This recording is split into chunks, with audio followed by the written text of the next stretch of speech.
The sad story of Brian Jones is still talked about today. But what really happened to the founding member of the Rolling Stones?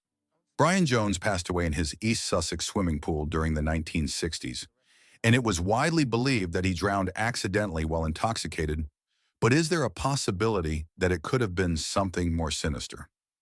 In the 1960s, Brian Jones catapulted to success and was known as the founding member of the Rolling Stones, a band that would perform for the next 6 decades. Brian Jones's talent lended itself to songwriting as well as playing many instruments, such as guitar, harmonica, and keyboard.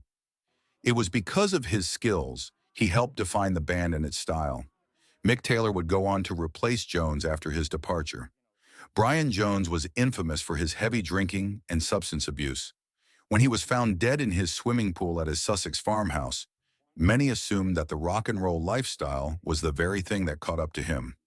Despite passing at the age of 26, a closer look at the circumstances surrounding his death reveals that things may not have been as clear-cut as they seemed. The timeline of his death begins with the firing of his builder, Frank Thurgood, who ironically would be the last one to see him alive. Brian Jones would pass away that same night. Thurgood was later briefly detained by the police, and there were discussions of charging him with murder. However, the following morning, the authorities concluded that there was insufficient evidence to make an arrest, and he was released. This left many feeling that the investigation was left unfinished.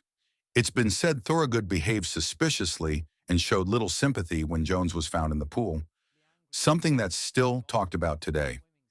Adding an extra layer of intrigue is the fact that Cotchford Farm, where Jones died, was previously owned by A. Milne, the author of Winnie the Pooh.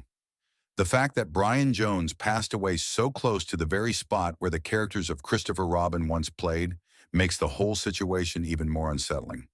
This story has all the ingredients of a classic mystery: the rise of a pop star, the creation of one of the world's biggest bands, his eventual dismissal from the group, and then his sudden death just days later.